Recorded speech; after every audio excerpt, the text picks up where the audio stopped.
প্রিয় বন্ধুরা, সকলে ভালো আছে তো? আমিও ভালো আছি। তো আজকে বিজয়া একাদশী, খুব ভালো একটা দিন। তোমরা কে কে এই একাদশী ব্রত পালন করছো? তো এই সনাতন ধর্মে আমাদের এগুলো তো পালন করতেই হয়। তো আজকের সকাল সকাল আমি একবার ভোগ দিয়ে দিয়েছি গোপালের। 7:30 বাজতে বাজতেই উঠিয়ে জাগিয়ে গোপালকে ভোগ দিয়ে দিই। তো আজকে একাদশী, এত সুন্দর একটা দিন। তো আমার বন্ধুরা গোপাল ছিল না, তো এক দিদি বেড়াতে গেছে সেখানে।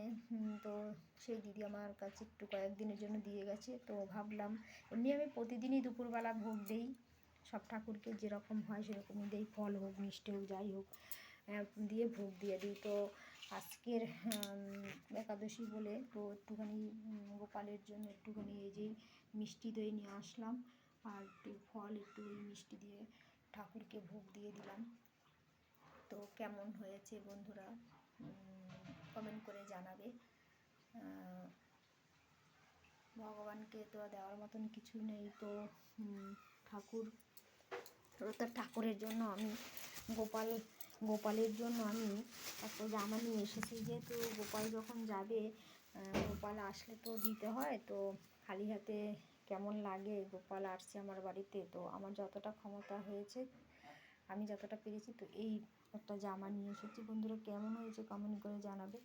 তো গোপাল তো ছোটোবেলা নাচে, পায়ে নুপুর পায়ে দিয়ে নেচে নেচে বেড়ায়।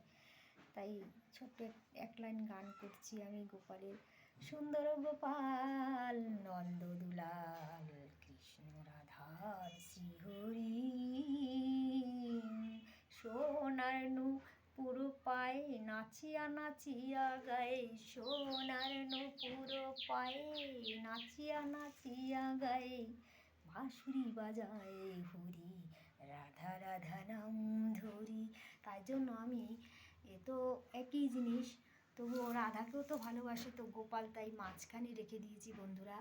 এই জন্যেই রাধা কৃষ্ণের মাঝখানেই গোপালকে বসিয়ে দিয়েছি। তো কেমন লাগছে তোমরা কমেন্ট করে জানাবে। আমি পরের ভিডিওতে ফিরে আসবো। এবার রাখলাম, টাটা।